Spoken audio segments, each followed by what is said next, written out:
ఈ ఉదయకాలమందు డివోషన్ కొరకు ఏర్పరచబడిన వాక్య భాగము కొలస్సీలకు రాసిన పత్రిక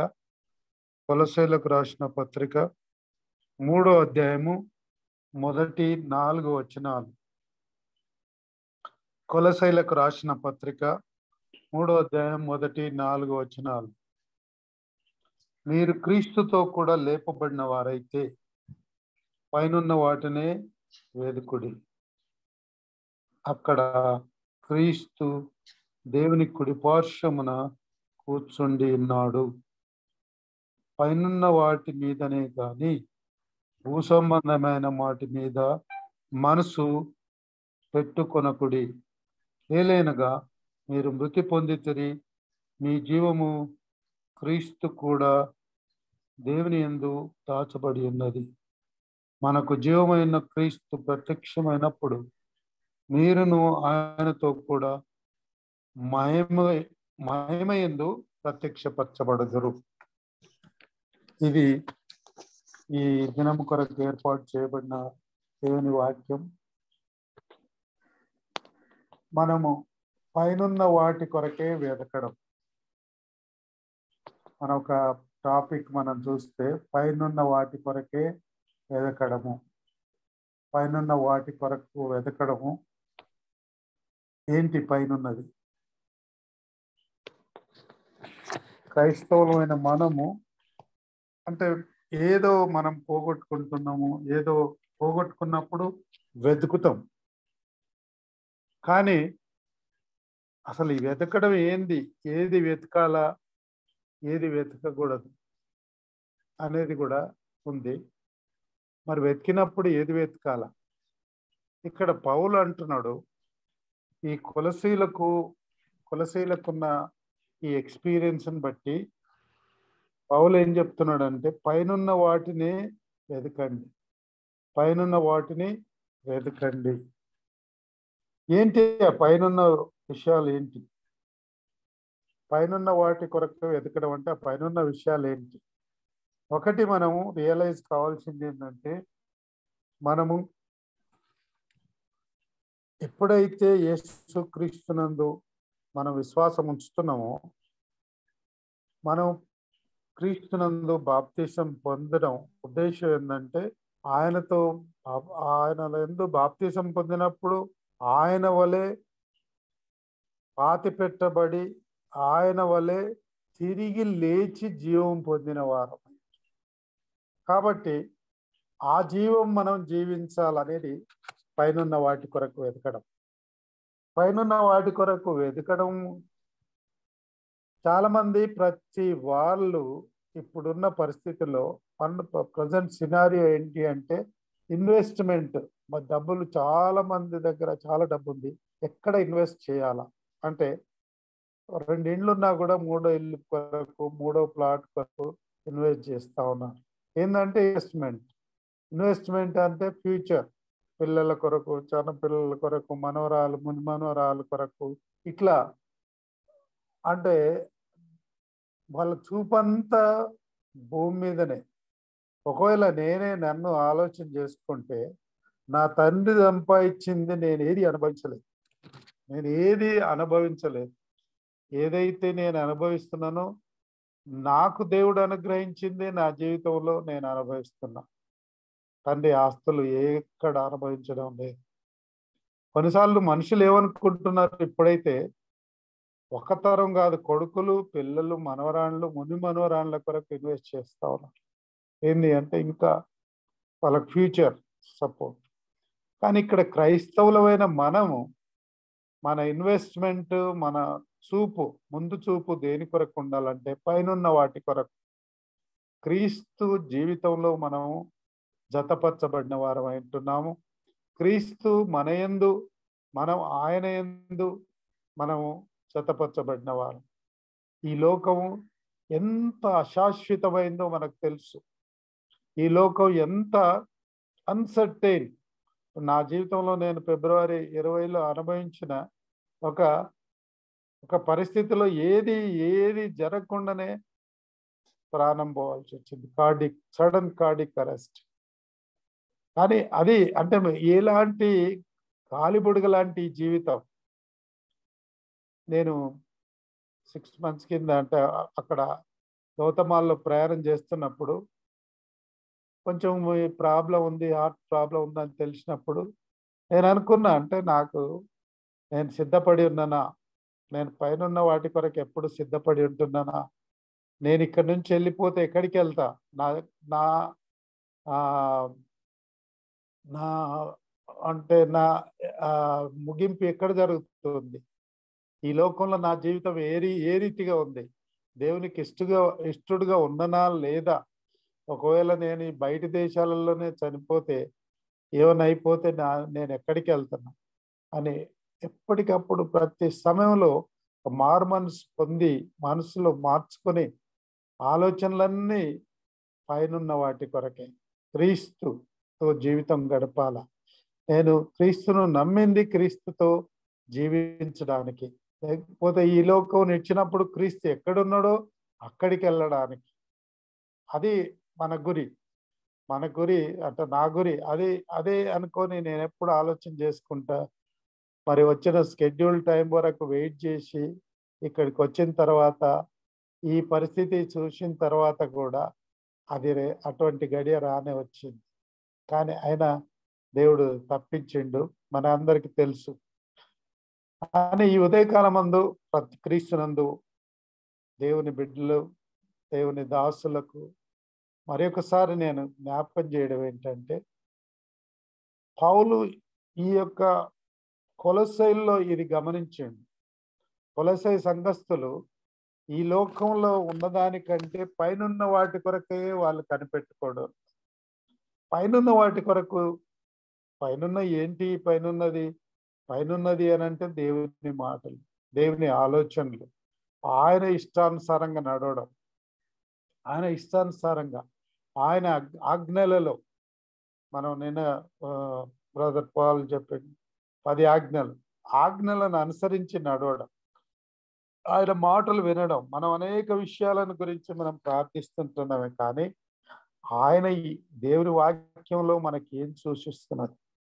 మన ప్రార్థనలు కాన్వర్జేషన్గా ఉండాలా. అంటే ఆయన మనకేం చెప్తున్నాడు, మనం ఏమి ఆయనను అడుగుతున్నాం అనే విషయాలు కూడా మనం గమనించాలి. ఇక్కడ మనం పైనున్న వాటి మీదనే కానీ భూ సంబంధమైన వాటి మీద మనసు పెట్టుకొనకుడి. ఏలైనగా మీరు మృతి పొందితిరి, మీ జీవము క్రీస్తుతో కూడా దేవుని యందు దాచబడి ఉన్నది. మనం ఎక్కడ దాచబడి ఉన్నాం? దేవుని యందు దాచబడి ఉన్నాం. మనం అది మనం అటువంటి సెక్యూరిటీ ప్లేస్, అటువంటి రిఫ్యూజ్, లేకపోతే అటువంటి ఫోర్టస్, మనం అటువంటి దుర్గం మనకు అటువంటి దుర్గంలో మనం ఆశ్రయమై ఉంటున్నాం. క్రీస్తు యందు మనం ఎప్పుడైతే మనం మరణించి తిరిగి లేచినాం, క్రీస్తుతో కూడా ఉన్నాం. క్రీస్తు మన యందు ఆయన యందు మనం, మన యందు ఆయన ఉన్నాడని ఎప్పుడైతే మనం గమనిస్తున్నామో, మన ఆలోచనలన్నీ కూడా పై వాటి కొరకే. ఈ దినాలలో మనం గమనిస్తే ఎన్నో ఆలోచనలు ఒకటి తర్వాత ఒకటి, ఒకటి తర్వాత ఒకటి. అమెరికాలో నేను చూసిన, అమెరికాలో ఉన్నప్పుడు కొంతమంది వచ్చిన వాళ్ళు ఏం చేస్తారు, ముందు వస్తారు, తర్వాత గ్రీన్ కార్డు, తర్వాత పర్మనెంట్ కొరకు, వీటి కొరకే ప్రయత్నం చేస్తారే కానీ పైన వాటి కొరకు కాదు. కానీ దేవుని వాక్యంలో ఒకటి ఉంది. ఆ మత్తయి 4:4లో, మత్తయి 4 మత్తయి 6:33లో ఆయన నీతిని, ఆయన రాజ్యమును నీతిని మొదట వెతుకుడి, అప్పుడు అవన్నీ మీకు అనుగ్రహించబడను. మనకు అవసరాలు దేవుడు తీర్చడని కాదు, మన అవసరాలు దేవునికి తెలియవని కాదు. కానీ మనం వెతకాల్సింది ఏంటంటే, మనం దేని కొరకు ముందు ప్రయత్నం చేయాలని అంటే, దేవుని వాక్యంలో స్వయాన యేసు ప్రభు పలికిన మాటలు అది. ఆయన రాజ్యమును నీతిని మొదట వెతుకుడి, అప్పుడు అవన్నీ మీకు అనుగ్రహించబడదు. అన్నీ కూడా మన అవసరాలన్నీ, మన తిండి కానీ, గుడ్డలు కానీ, మన ఉద్యోగాలు కానీ, మనకు అవన్నీ కూడా అనుగ్రహించబడదు. అవి పైన వాటిది అని అంటే దేవుని వాక్యానుసారమైన జీవితం, దేవుని వాక్యానుసారమైన, దేవుని చిత్తానుసారమైన జీవితం మనం జీవించాలంటే పైనున్న వాటి కొరకే మనం వెతకాలి. పైనున్న వాటి కొరకు వెతుకుతున్నాము అని అనడానికి ఏంటంటే, మనం క్రీస్తునందు బాప్తిసం పొంది, క్రీస్తు ఏ విధంగా సమాధి చేయబడి తిరిగి పునరుత్థానములో లేపబడి ఉంటున్నారో, ఆ విధముగా లేపబడినామన్న నిరీక్షణ, ఆ విశ్వాసం మనకుండాలి. ఆ విశ్వాసం మనకున్నప్పుడే మనం పైనున్న వాటి కొరకు వెతుకుతా ఉన్నాం. అనేక సార్లు మన బలహీనతలు, మన నెగెటివ్ థింకింగ్ ఏమనుకుంటాం అంటే, కొన్ని విషయాల కొరకు మనం ఆలోచన చేస్తాం. మనం పైనున్న వాటి కొరకు ఎదుగుతా ఉంటే కింద ఇక్కడ ఏమైపోతుంది, నా అవసరాలు ఎన్నో ఉన్నాయి కదా అని మనం అనుకుంటాం. ఇవి మనకు నెగటివ్ థింకింగ్. కానీ దేవుని ఆలోచనలు, దేవుని ప్రణాళిక మాత్రం మన కొరకు చాలా పెద్ద ప్రణాళిక. చాలా పెద్ద ప్రణాళిక. ఎంతో మనం అనుకున్న దానికంటే పెద్ద ప్రణాళిక మనకు ఉంటున్నది. మన ఆకలి ఆయనకు తెలుసు. కొన్నిసార్లు మనం అంటా ఉంటాం, దైవ సేవకులు మన మధ్యలో ఉన్నారు, బీద బోధకులు, భేద బోధకులు అని అంటారు. అది నాకు ఇష్టం లేదు.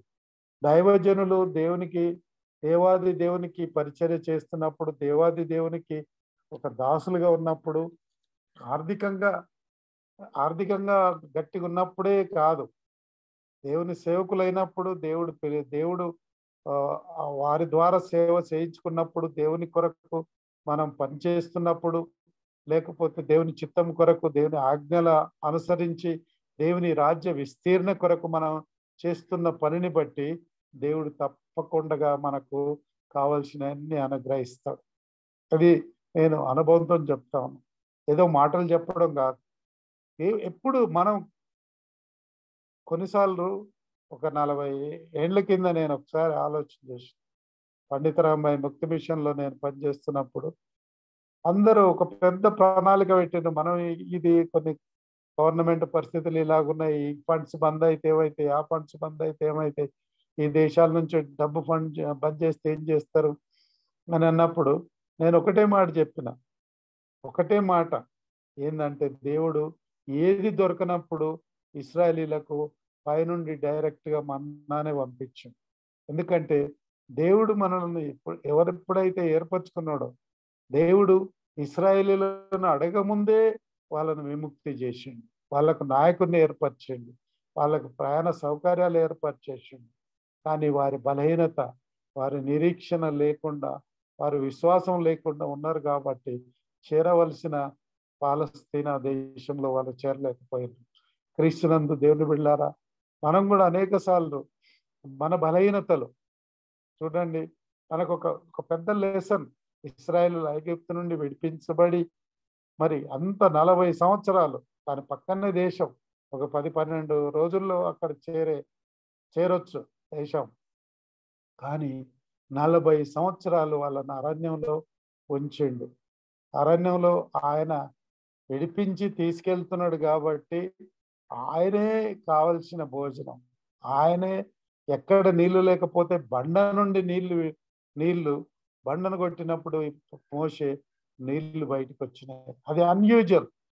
ఎవరైనా కానీ నీళ్లు తవ్వాలి, నీళ్లు కావాలంటే భూమి నుండి తీస్తున్నారు. కానీ అక్కడ అవసరమైనప్పుడు దేవుడు బండను కొట్టినప్పుడు బండ నుండి నీళ్ళు ఇచ్చేది. అదేవిధంగా మన జీవితాలలో కూడా ఎన్నైనా ఆర్ట్స్ కనిపించవచ్చు, ఎటువంటి ఇబ్బందులు కనిపించవచ్చు. మన ముందు ఏదో ఛాలెంజెస్, కొన్ని సవాళ్ళు మనకు ఉంటాయి. మనం ప్రభు సేవ చేస్తున్నాం, మనకి ఇది కావాలా, అది కావాలా అని మనం అనుకుంటున్నాం.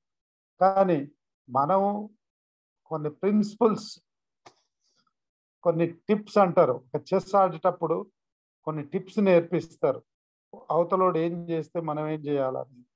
అట్లా మనం ఈ లోకంలో ఉన్నప్పుడు కొన్ని టిప్స్ నేర్చుకోవాలి. టిప్స్ అని అంటే అవి ఎక్కడ దొరుకుతాయి మనకు? దేవుని వాక్య భాగంలోనే దొరుకుతాయి. ఇప్పుడు కొన్నిసార్లు మనకు బలహీనతలను బట్టి మనకేమనుకోవచ్చు, మనం కూడా మనుషులు, మనం కూడా ఆకలి కావాలా, మనకు కూడా రొట్టె కావాలా, మనకు కూడా భోజనం కావాలా. రొట్టె, మనకు ఆహారము, వస్త్రము, కుటీరము అనేది ముఖ్యం. అవన్నీ మనకు కావాలని మనం ఆలోచన చేస్తాం. కానీ మనకు ఆకలి అయినప్పుడు, యేసు ప్రభు ఈ లోకంలో ఉన్నప్పుడు, సైతానుడు శోధిస్తున్నప్పుడు, మత్తయి 4:4లో ఏమంటాడు? మనుషుడు ఈ రాళ్ళను రొట్టెలుగా చేసుకో తినండి అని అంటే, నీకు ఆకలి అవుతుంది కదా, ఉపవాసం ఉన్నావు 40 రోజులు, ఈ రాళ్ళను రొట్టెలుగా చేసుకొని తినొచ్చు కదా అని అంటే, మనుషుడు రొట్టె వలన మాత్రం కాదు కానీ దేవుని నోట నుండి వచ్చు ప్రతి మాట వలన జీవించును అని అంటున్నాడు. ఇవి దేవుని మాటలు. ఇవి మనం నమ్మాలా. నేనైతే నమ్ముతా. దేవుని మాటలు మనం ఒంటరిగా ఉన్నప్పుడు, ఆకలితో ఉన్నప్పుడు దేవుని మాటలు జ్ఞాపకం చేసుకుంటే కూడా మనకు కడుపు నిండుతుంది. దేవుని మాటలు అది ఒకవేళ అది సత్యం కాకపోతే యేసు ప్రభువు చెప్పిన మాటలు సత్యం కాదు. మత్తయి 4:4లో మనుషుడు రొట్టె వలన మాత్రం కాదు కానీ దేవుని నోట నుండి వచ్చు ప్రతి మాట వలన జీవించును అని అంటున్నాడు. హైదరాబాద్లో ఆలికేప్ దగ్గర అంబర్పేట్ కేడి సామేల్ గారు అని ఒక దైవ సేవకుడు ఉన్నాడు. సంవత్సరాలు భోజనం చేయకుండా ఆయన సేవ చేసి చివరికి చనిపోయే ముందు కూడా కోవిడ్ ఆ టైంలో చనిపోయిండు. 2 సంవత్సరాలు భోజనం చేయలేదు. అయినా ఆరోగ్యంగానే ఉండింది. అంటే నేను ఇవన్నీ ఎందుకు జ్ఞాపకం చెప్తున్నంటే మనం పైనున్న వాటిని వెతికినప్పుడు మన అవసరాలన్నీ కూడా తీరిపోతున్నాయి. ఎవరైనా మనం గమనిస్తే నేను చాలా మందిని చూసిన ప్రభు సేవలో ఉన్నవారిని, లేకపోతే క్రీస్తుని వెంబడించే వారిని, లేకపోతే విశ్వాసులనే వారిని సింపుల్గా ఏ ఆలోచన చేయకుండా, ఎటువంటి విచారణ చేయకుండా వాళ్ళ పిల్లలందరూ మంచిగా చదివిండ్రు. ఎట్లా చదివిపియాలని కొంతమంది ఆలోచన, డబ్బున్న వాళ్ళు ఏ స్కూల్లో వేయాలా, ఎంత డబ్బు అవుతుందని ఒక ప్రణాళిక వేస్తారు. కానీ కొంతమంది విశ్వాసులు వారి పిల్లలు చదువుతూనే ఉన్నారు. వాళ్ళ పిల్లలు మంచి ఆ ఆధిక్యతతో పాస్ అవుతున్నారు. మంచి ఉన్నతమైన చదువులు చదివి ఉన్నతమైన ఉద్యోగాలు పొంది వారి ఆర్థిక పరిస్థితి అంతా మారిపోతా ఉన్నది. అట్లనే కొంతమంది అనుకుంటారు నాకు ఇల్లు లేదు అని చెప్పి, కానీ సమయానుకూలంగా దేవుడు వారికి ఇల్లు దయచేస్తాడు. ఇల్లు అనుకూలంగా ప్రతి ఒక్కరికి డెల్లింగ్ ప్లేస్, నివాసం ఉండడానికి ఒక ఇల్లు కావాలి కాబట్టి ప్రతి ఒక్కరికి గృహం కూడా ఇస్తున్నాడు. కాబట్టి అంటే ఈ ఉదయకాలం మందు ప్రతి ఒక్కరిని నేను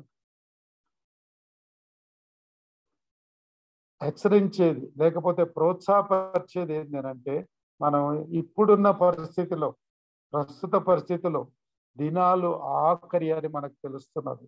అదిగో యుద్ధములు, ఇదిగో యుద్ధములు, కుండపోత వర్షాలు, భయంకరమైన ఎండలు, మరి ఈ ఇక్కడ శ్రమలు. ఏదో 40-50 సంవత్సరాలు చిన్నగున్నప్పుడు విన్న క్రైస్తవులకు జరిగే శ్రమలు, కమ్యూనిస్టు వాళ్ళ దాన శ్రమలు జరుగుతాయని నేను విన్నా కానీ ఇప్పుడు జరిగే శ్రమలు, హిందూ మిలిటెంట్స్ ద్వారా జరిగే శ్రమలు చూస్తూ ఉంటే శ్రమలు కూడా స్టార్ట్ అయింది. కొంత దేవుని కృపల్లో మనం క్షేమంగా ఉన్నంత మాత్రాన క్షేమం అని మనం కాదు, కానీ దినాలు అంత్య దినాలు. మన అంత్య దినాలలో మన పరిస్థితులన్నీ మనం గమనించి మన ఎన్ని అవసరాలున్నా, లేకపోతే మన ఆలోచనలన్నీ ఆయన ఆయన నమ్మిన వారం కాబట్టి ఆయన ఆయన ఏందే, ఆయన మాటలు ఏందే, లేకపోతే ఆయన ఆజ్ఞలు ఏందే మనం లక్ష్య పెట్టడం మంచిది. అందుకే అది పైనున్న వాటిని వెతుకుతాం. ఎప్పుడైతే మనం పైనున్న వాటిని అంటే యేసుక్రీస్తు సాంగత్యం కొరకు వెతుకుతా ఉన్నాం, యేసుక్రీస్తు సహవాసం కొరకు వెతుకుతా ఉన్నాం. ఒకవేళ మనం మానవులుగా మరణించినప్పుడు ఆయనతో ఆయన ఏ విధంగా లేపబడిండో అదే విశ్వాసంతో మనం ఉండి, అదే విధంగా మనం లేపబడి ఆయన ఎక్కడున్నాడో అక్కడ ఉంటున్నాడు. ఆ ఉన్న స్థలంలో మనకందరికి తెలుసు ఆకలి దప్పులు లేవు.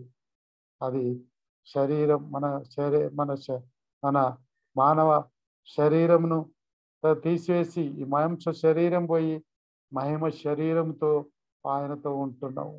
అటువంటి అవకాశం, అటువంటి ప్రణాళిక దేవుడు మన కొరకు ఏర్పరచు. దేవుని ఏర్పాటు చేయడమే మనం ఆయనతో సహవాసం చేయడం. కాబట్టి క్రీస్తునందు దేవుని బిడ్డలారా, ఎక్కువ రెఫరెన్సులు నేను చెప్పించడం కాదు, కానీ మనం కొన్ని మాటలలో మనం గమనిస్తే ఇక్కడ 10వ వచనంతో 9-10 వచనంలో ఒకనితో ఒకడు అబద్ధం ఆడకుడి, ఏలైనగా ఏ ప్రాచీన స్వభావమును దాని క్రియలతో కూడా మీరు విసర్జించి జ్ఞానము కలుగు నిమిత్తము దానిని సృష్టించిన వాని పోలిక చొప్పున నూతన పరచబడుచున్న నవీన స్వభావమును ధరించుకొని ఉన్నారు. ఇప్పుడు మనం అన్ని ప్రాచీన స్వభావాలు లేకపోతే మనకున్న కొన్ని అలవాట్లను మనం విడిచిపెట్టినప్పుడే మనం ఈ పని చేయగలం. కొన్నిటిని మనం నో అనడం, కొన్నిటిని వదిలేసుకోవడం మనం నేర్చుకోవాలి. ఇప్పుడు ఈ పరిస్థితిలో అన్నిటిని దూరం చేయకపోతే మనం దేవుని రాజ్యానికి దగ్గర కాలేదు. లేకపోతే దేవుని చిత్తానుసారంగా పైనున్న వాటి కొరకై వెతకడం. కొలొసైలు ఆ దినాలలో కొలొసైలు ఆ విధమైన జీవితం జీవించింది కాబట్టి ఇది డాక్యుమెంటేషన్. ఇది కేవలం పౌలు హెచ్చరికనే కాదు, కానీ కొలొసైలు ఆ విధంగా జీవించిందని కొన్ని స్టడీస్లో ఉన్నాయి. కొలొసైలు అటువంటి జీవితం జీవించింది. వాళ్ళ జీవితం ఎప్పుడైతే ప్రభుని నమ్మిందో వాళ్ళు పైన వాటి కొరకే వెతికింది. కాబట్టి క్రీస్తునందు దేవుని బిడ్డలారా, ఈ ఉదయకాలమందు ఈ మాటల ద్వారా మన జీవితములు క్రీస్తు స్వరూపంలోనికి మార్చబడినట్లు, లేకపోతే ఆయన మాటలు విని ఆయన ఆజ్ఞలను మనం అంగీకరించి ఆయన ప్రామిసెస్, ఆయన వాగ్దానాలు మనం నమ్మి పైనున్న వాటి కొరకే వెతకడం మంచిది. ఈ లోకం మనకు కాదు. లోకం నడుచున్న మార్గం మనది కాదు. లోకం నడుచున్న దానికి భిన్నంగా మనం యేసుక్రీస్తు చూపించిన మార్గంలో మనం నడుస్తున్నాం. కాబట్టి యేసుక్రీస్తు బైబిల్లో చెప్పిన మాటల ప్రకారం ఎప్పుడైతే మనం నడుస్తామో, ఆయనను వెంబడించిన వారం అవుతాము, ఆయనతో సహవాసం చేసిన వారం అవుతున్నాము. అంతేకాకుండా ఆయన ఆశీర్వాదాలు పొంది, దీవెనలు పొంది, సంపూర్ణమైన జీవితం మనం అనుభవిస్తూ ముందుకు సాగు వెళ్ళుటకు ప్రభు అయిన యేసుక్రీస్తు తన ఆత్మ ద్వారా అనుదినము మనకు కృపను దయచేస్తుంటున్నాడు.